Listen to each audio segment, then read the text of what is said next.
tá? Então, o que acontece? Nesse caso, ela abandonou as crianças, o que vocês acham? Abandonou. A prostituição não é crime, só é crime aquilo que rodeia a prostituição. Se essa era a forma dela sustentar os filhos, nós não iríamos, não existe nenhum crime nisso. O crime era deixar as crianças sozinhas, tinha que fazer um programa que desse para ela para pagar uma babá, tá? Então, o que acontece? Nesse caso, dependendo da coisa, tá complicado, não dá, tá? Não poderia fazer isso, tá? Ou então entregar essas crianças dizendo, eu não tenho condições nenhuma de cuidado, tá?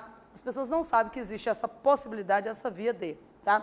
Então, o que acontece? Nesse caso, nós temos essa situação onde ela praticou aqui ela matou as crianças ou ela praticou um crime de abandono de incapaz qualificado? O que vocês acham? Abandono de incapaz qualificado pela morte dela. Porque o dolo dela não era de matar, tá? O dolo dela tinha ficado. Mas, em razão disso, as crianças faleceram? Sim. Então, ela vai responder pelo 133, qualificado pela morte das vítimas, tá? Que pode chegar à pena de reclusão de até 12 anos. Mas, o dolo dela não era um dolo de dano, tá? Era o dolo de perigo. Mas ela sabia que estava expondo a pessoa a perigo, gente? O que vocês acham? Sabe? Uma pessoa perambulando pela rua, de madrugada, com a arma na cintura, desmuniciado. Não tem ninguém na rua, tá? Ele está perambulando pela rua com a arma na cintura, tá? E você aborda esse sujeito. A arma, embora apta ao disparo, ela não é eficaz naquele momento porque não tem munição, tá? Isso é crime? Crime, tá? De dano, ele vai atingir alguém, ele está indo para ir matar alguém, coisa e tal? Não, só o fato de estar armado já é de perigo. E mais, esse perigo ainda é diferente do primeiro. Porque o primeiro da senhora, ela colocou alguém em efetiva situação de perigo, é perigo concreto. No caso de porte de arma, é crime de perigo abstrato, tá? Então, o que acontece? Nesse caso, só o fato de estar andando armado já é um perigo para a sociedade, tá? Por quê? Porque a pessoa pode ficar nervosa, ela pode perder o controle, tá? Então, o que acontece? Ela pode atirar em alguém. Quantas vezes por semana você intenciona matar uma pessoa? Tá? Aí o que acontece? Você vai dizer, Deus, eu nunca pensei em matar uma pessoa. Mas então você tem algum problema, tá? Então o que acontece? Matar não, mas desejar a morte, a gente fala assim, podia não existir essa pessoa, tá? O mundo estaria bem sem ela. De repente o mundo está bem sem você, tá? Então o que acontece? Nesse caso, mas a gente nunca acha que é a gente o problema, né? A gente acha que o problema é o outro, tá? Brincadeiras à parte, mas nesse caso, você não pode exteriorizar o pensamento, porque pode ser ameaça contra alguém, tá? E ninguém pode andar por aí armado e coisa e tal, por quê? Porque você tem que passar por um psicotécnico, você tem que passar por uma situação que efetivamente te deu o direito de possuir uma arma e para portá-la, as exigências são bem diferenciadas, né? É igual uma colega lá do outro curso falou, Deus Dedi, já estão reclamando aqui que o Estatuto de Desarmamento que você gravou em abril já está desatualizado. Falei, tá mesmo, tá? Vamos atrás. Falei, não, deixa essa bagunça acabar, tá? Se muda, se não muda, se esse decreto vale, se não vale. Não vou gravar mais não, já gravei 2 vezes, tá? Então, o que acontece? Só esse ano, tá? Deixa esse negócio de porte de arma para lá. Daqui a pouco a gente fala sobre esse assunto. Deixa acalmar, tá? Deixa o pessoal acalmar, deixa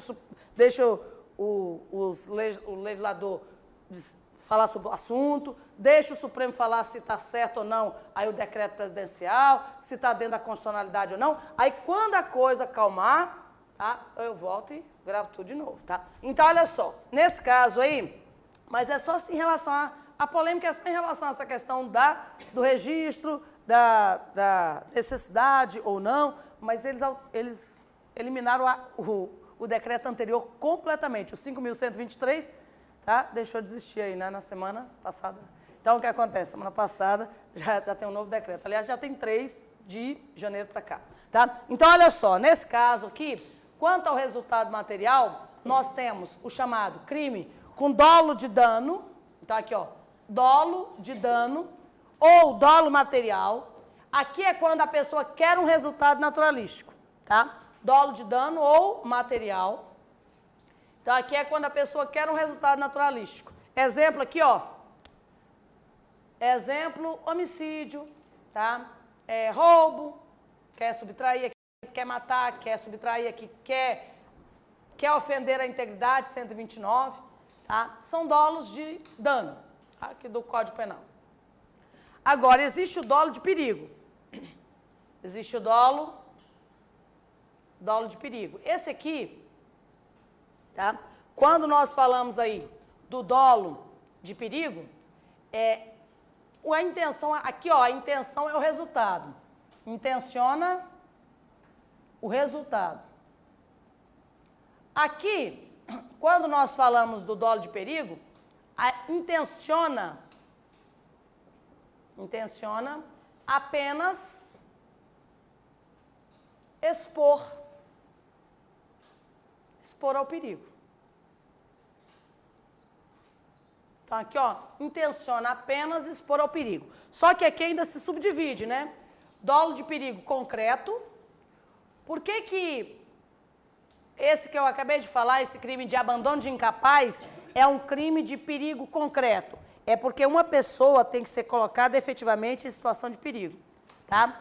Agora, quando a gente fala de abandono de incapaz, maus tratos, perigo de transmissão de doença venérea, de moléstia grave, tem um capítulo inteiro no Código Penal de crime de perigo. E eles são praticamente todos concretos, do 130 ao 136. Na realidade, até o 136, até a rixa, tá? Então, são crimes com dolo de perigo concreto. Exemplo aqui, ó, 133, 136, aqui do Código Penal. Agora, perigo abstrato. Aqui, intenciona expor, apenas expor quem? Aqui, abstrato é uma coletividade.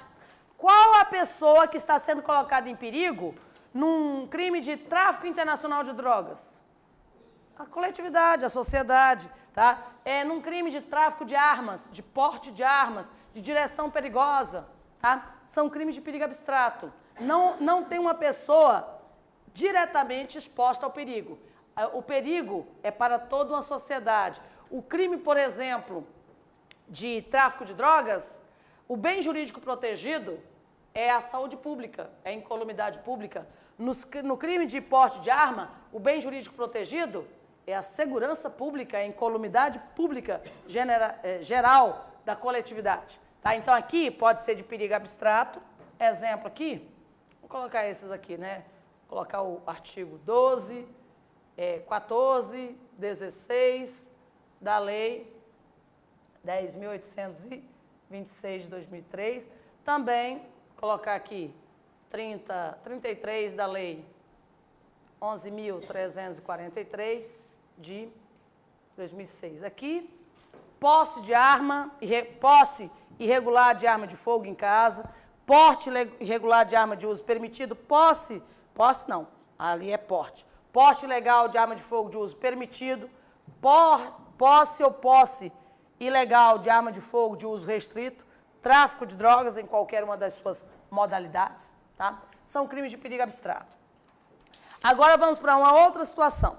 Olha só, há alguns anos atrás, tá? Não tem muitos, tem bem uns 16, 17 anos, tá? Então, quase 2 décadas atrás, tá? Eu já estava na polícia há algum tempo, que eu entrei em 1990, tá? Aí o que acontece? Ocorreu uma situação lá, estava começando essa questão de computadores em delegacia, estava começando essa troca de informações virtuais, cada delegacia tinha só um computador, tá? Então, o que acontece? Mas era para interligar informações, para ter cadastro virtual de dados. E aí chegou um sujeito que ele veio acompanhado da cunhada, tá? E da filha adolescente da namorada dele. E aí o que acontece? Eles vieram registrar a ocorrência isso foi em 1997, se não me engano, tá? 96, 95, 97, por aí. Aí o que acontece? Eles vieram registrar a ocorrência do desaparecimento da namorada dele. Na realidade, eles moravam junto um tempo, eram uns namorados que moravam junto de vez em quando, não dava certo, separava, ela voltava para casa dela. Os dois eram servidores efetivos da Câmara dos Deputados, tá? Ela era um pouco mais velha que ele, foi chefe dele um período lá na Câmara dos Deputados, só que ela sumiu. Segundo ele, eles tiveram uma briga lá numa chácara em Valparaíso, de um outro colega da Câmara, tá? Eles tiveram uma briga e aí Segundo ele, deixou ela em casa. A irmã disse que ela nunca entrou em casa. O churrasco foi tipo de sexta para sábado. No domingo, eles ficaram procurando. Na segunda, eles estavam registrando a ocorrência. Tá? E aí, o que acontece? Nisso, tinha um policial lá registrando a ocorrência. E estava chegando, era uma época que a polícia trabalhava de manhã e de tarde, tá? Hoje vocês vão se dar bem, só trabalha de tarde, né? Então, o que acontece? Mas na época a polícia trabalhava de manhã, de tarde, de noite, de madrugada, toda hora. E não tinha hora extra, não. Tá? Mas a gente ganhava um contra-cheque melhor. Né? Então, o que acontece? Nesse caso aí, o que ocorre? Estava chegando o chefe da seção de crimes violentos. Tá? E eu não sei se vocês conseguem identificar pessoas que têm umas habilidades estranhas, né? Tem gente que tem muita habilidade para desenho, tem outras pessoas que têm habilidade para jogar futebol, tá? E tem pessoas que têm habilidade para investigar. Vocês sabiam disso? Tem gente que nasceu para investigar crime, tá? Esse sujeito era um deles. Ele sabia de coisas. Ele falou assim, vocês não viram isso não, gente? Claro que isso aqui tudo... E ele, todos os diagnósticos, parecia que estava incorporado do Sherlock Holmes, tá? Então, o que acontece? Ele sabia as coisas que iam acontecer, tá? Aí, o que acontece? Ele estava chegando lá na delegacia nessa hora. Tanto que ele é o chefe da seção de crimes violentos, né? Porque dos 5 anos que ele foi chefe lá, todos os homicídios foram solucionados, tá? Aí, o que acontece? Ele estava chegando, aí o rapaz do balcão falou, ô Zeca, rapaz, dá uma olhada nessa história aqui. A mulher sumiu, eles tiveram uma briga antes. Tem uns registros de uma briga anterior também. Aí ele chegou no balcão e falou assim, vamos lá conversar nós dois, tá? Daqui a pouco, deixa o pessoal registrando a ocorrência, vamos nós dois conversar, para você me dar todos os detalhes, para você me dar todos os dados, para a gente já começar a saber o que aconteceu, tá? Para saber se tinha alguma situação. Aí daqui uns 40 minutos, mais ou menos, ele saiu, né?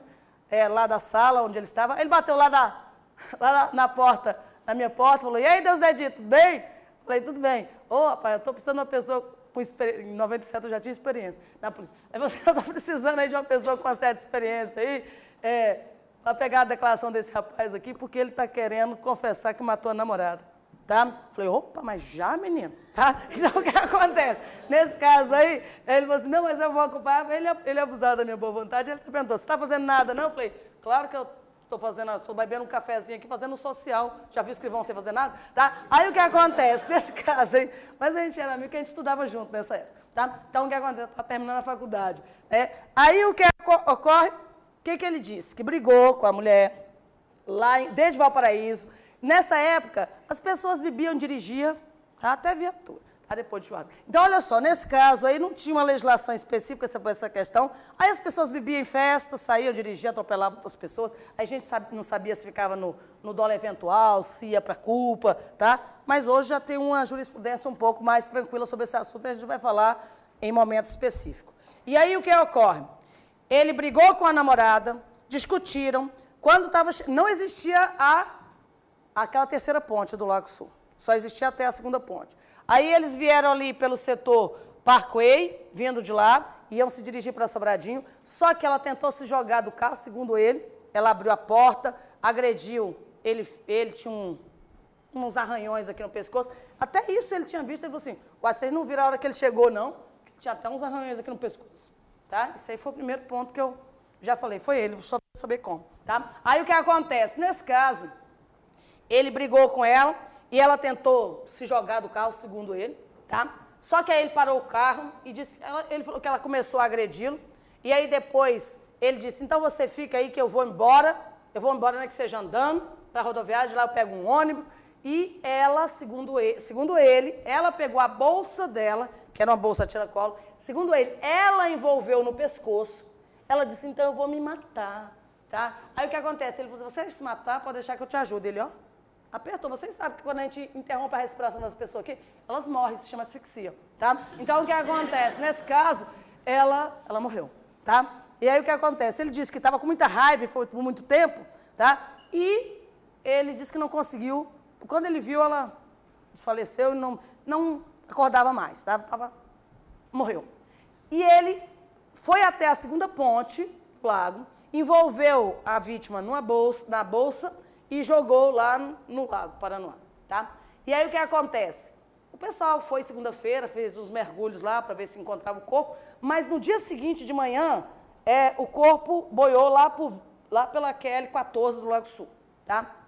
E aí o corpo foi recolhido, foi encaminhado ao IML, só que lá no laudo do IML, do perito médico legista, dos peritos que fizeram o exame, constava que havia água no pulmão dela derivado de aspiração.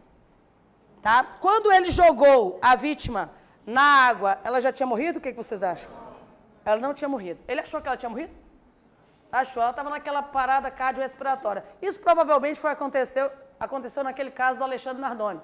Quando ele jogou a garotinha lá do 6º andar, ele achou que a criança ainda estava viva ou ele já achou que ela tinha morrido? O que vocês acham? Ele achou que ela tinha morrido, mas o laudo diz que ela morreu da queda, tá? E não da asfixia provocada pela Ana Carolina Jatobá, tá? Aí o que acontece? Nesse caso, nós temos uma situação onde ela morreu em razão do afogamento, tá? Nessas circunstâncias, assim apresentado esse caso, vocês acham que ele deve responder por um homicídio tentado, tá? E a inconsciência do resultado posterior daria a ele só uma culpa, tá? Ou excluiria a responsabilidade, ele ficaria só na tentativa de homicídio. Ele ficaria numa tentativa de homicídio doloso, mais um homicídio culposo, porque ele errou sobre o nexo causal aí da conduta, sobre o que realmente causou a consequência. Ou ele responde por homicídio doloso, ponto. O que vocês acham? Homicídio doloso, ponto. Tá? Porque o dolo dele é geral. Tá? Então, ele não errou sobre o elemento cognitivo ou volitivo. O que ele errou foi sobre o nexo causal, a relação de causalidade entre conduta e resultado. Na prova vai vir mais ou menos assim para você, ó. Antônio atirou em José. Discutiram, ficou com raiva, sacou e atirou em José. Aí o que acontece? Matando José. Só que aí ele enterra José para ocultar o cadáver. Porém, o laudo diz que José não morreu dos tiros. José morreu da asfixia derivada do enterro. Lembrando a você, porque no primeiro caso, o nosso primeiro exemplo não é tão bom, porque os dois casos é asfixia, tá? Tanto o estrangulamento quanto afogamento. Mas nesse outro exemplo, ele é bom e é mais ou menos assim que cai na prova. Nesse caso, o laudo diz que ele morreu derivado da asfixia do enterro. Então, ele responde pelo quê? Ele responde pelo homicídio consumado. Como se tivesse atingido no primeiro momento ou como se tivesse atingido no segundo momento. No primeiro momento, ele responde por homicídio simples e não por homicídio qualificado pela asfixia, porque ele acreditou que tinha matado no primeiro momento. Tá? Essa é a consequência do chamado dolo geral. Então, cuidado na hora da prova, porque eles colocam assim, ó, dolo genérico é a mesma coisa que dolo geral. Claro que não. Dolo geral não tem nada a ver com essa classificação aqui, ó. O dolo geral, então aqui quando a gente fala de dolo geral, o agente pratica uma primeira conduta e, imaginando ter chegado ao resultado, pratica uma segunda conduta, que efetivamente é a que gera o resultado. Ele responde por homicídio consumado. Aqui, o dolo geral é um erro sobre a relação de causalidade.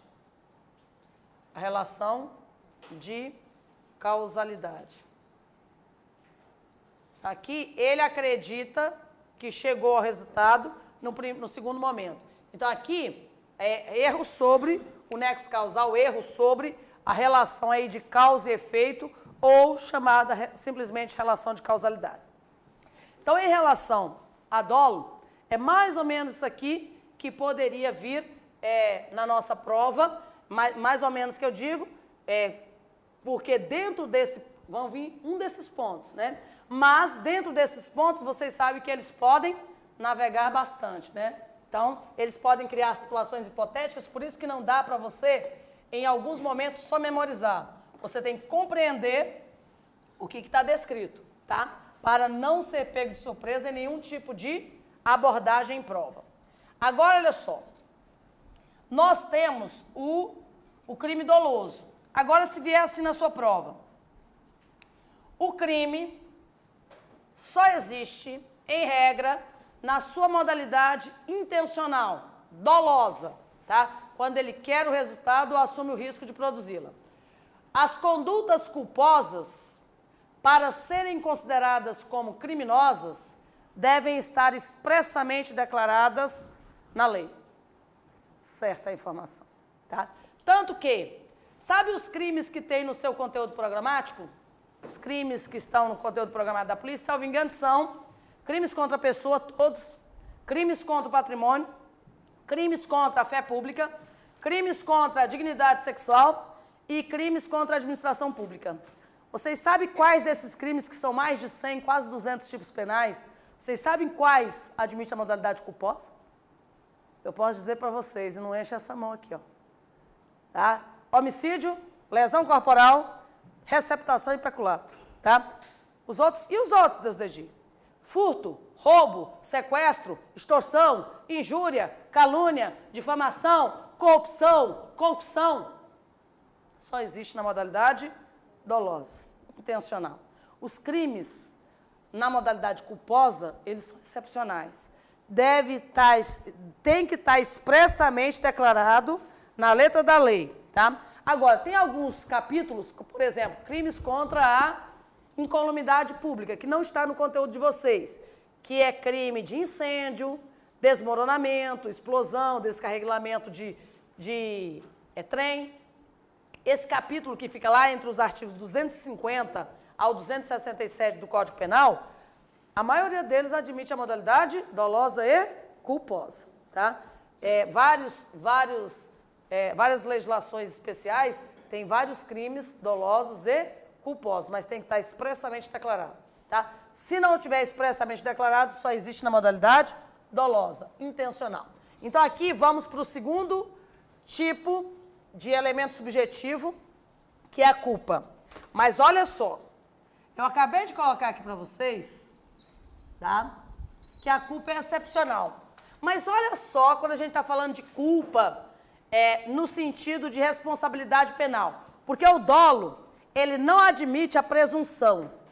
Nós temos um princípio em direito penal, tá? Lá, quando a gente está fazendo a introdução ao direito penal, da responsabilidade penal subjetiva. Dolo não existe ele presumido. Você tem que provar o dolo. Elementos subjetivos, eles devem ser provados, tá? Não se presumem dolos. A gente tem que provar o dolo. A gente tem que provar tudo em direito penal, tá? Agora, olha essa afirmação. A pessoa, uma redação que o pessoal aí da polícia fez na semana passada. Uma pessoa é considerada inocente até uma sentença transitada em julgado. Ele só é considerado culpado após a sentença penal condenatória transitada em julgado. Essa afirmativa está correta porque está na Constituição e está no Código de Processo Penal. A discussão, o que viola, não viola, o princípio da presunção de inocência é outro assunto. Eu estou dizendo para vocês que uma pessoa só é culpada depois da sentença condenatória transitada em julgado. Por exemplo, Alexandre Nardoni é culpado pela morte de Isabela Nardoni, porque a sentença transitou em julgado e ele está cumprindo a pena dele, tá? Aí o que acontece? Ele é culpado porque ele agiu com dolo. Toda pessoa que age com dolo, dentro de uma conduta criminalizada, ela é culpada depois que a sentença transita em julgado.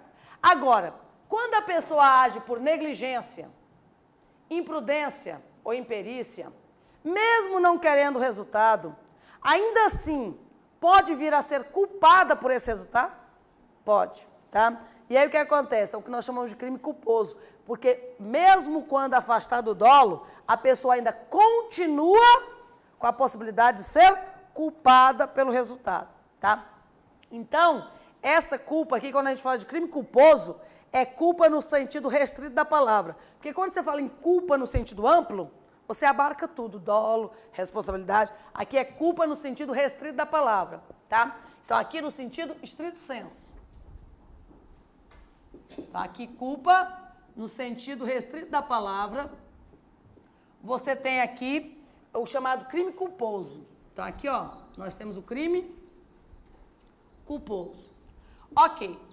Então, a culpa, conforme nós vimos, tá? Ela é a falta do dever de cuidado. Esse crime culposo, ele é derivado da falta do dever de cuidado. Do dever de cuidado. E quando é que uma pessoa ela falta com o seu dever de cuidado? Quando ela age com negligência, imprudência ou imperícia. A negligência é a omissão culposa.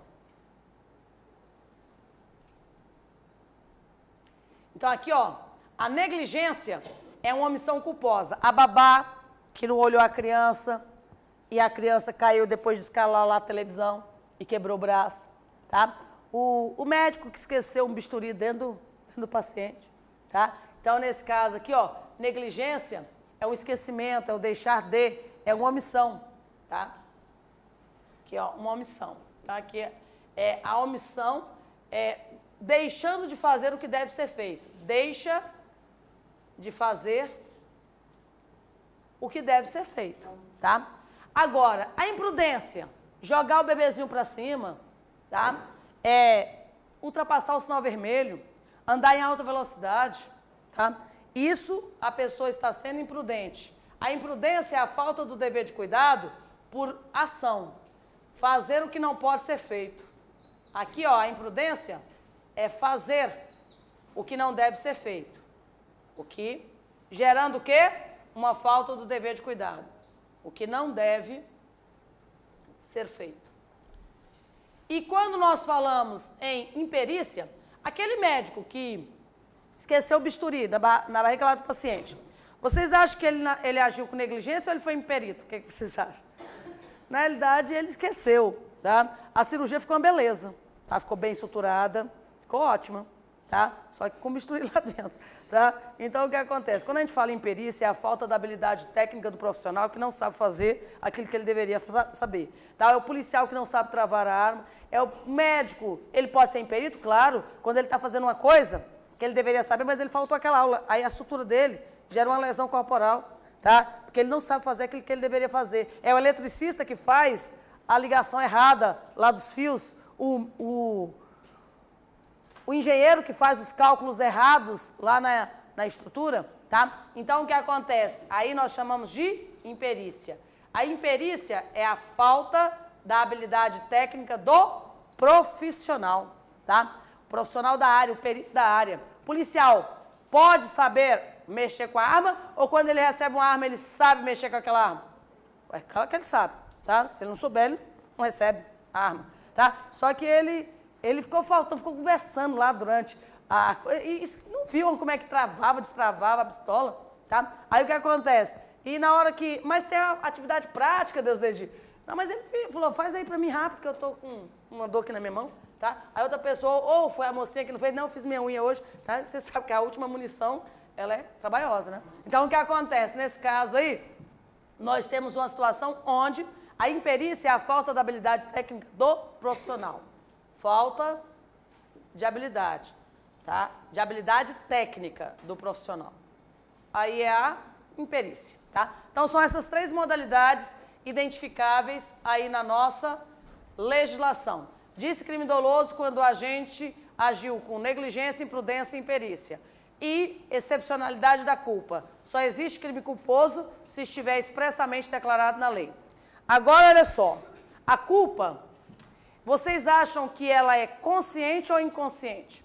Não em relação à conduta em si, mas em relação ao resultado advindo da conduta.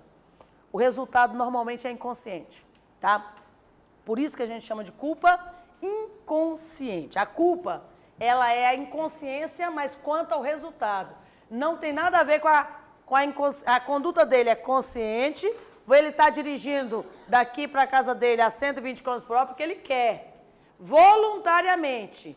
O que é a inconsciência da culpa? É quanto ao resultado, que ele não está vendo nenhum perigo pela frente, tá?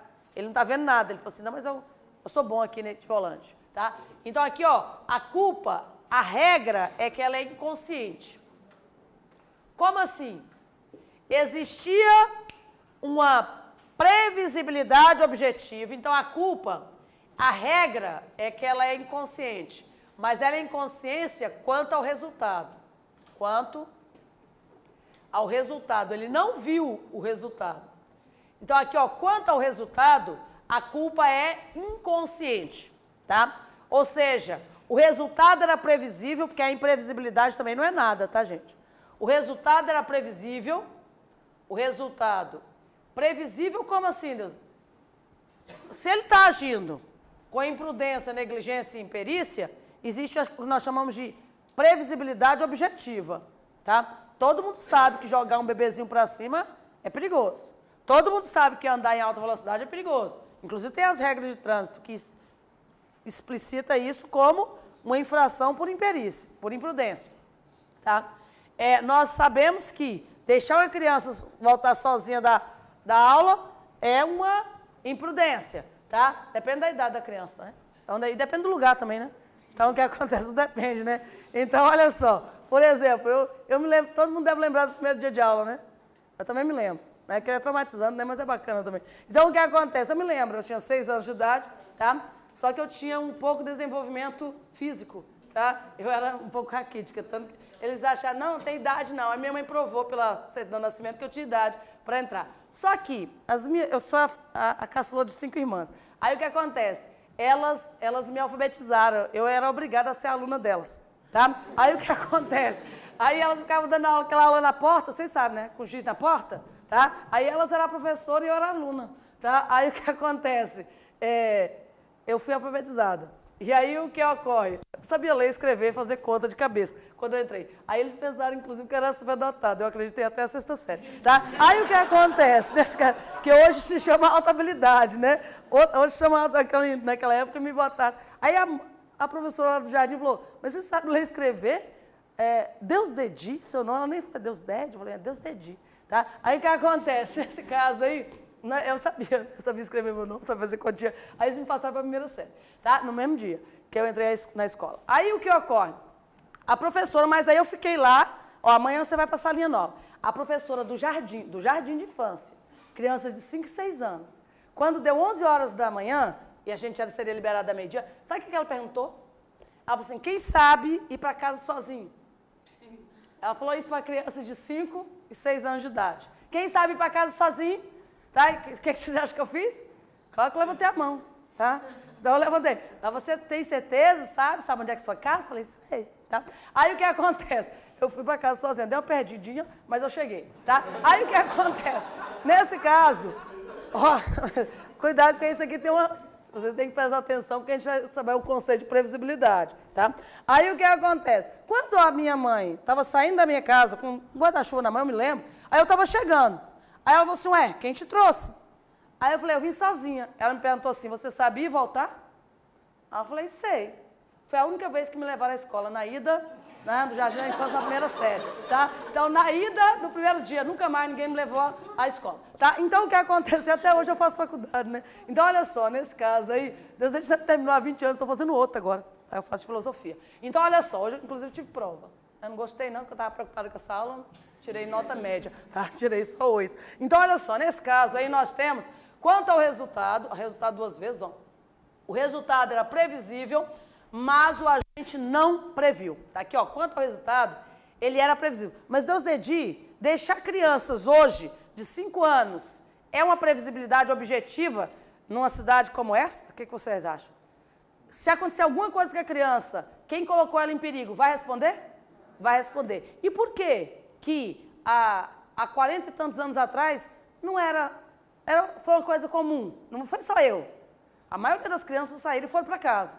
Tá? Por quê? Porque nós morávamos numa cidade que tinha 15 mil habitantes.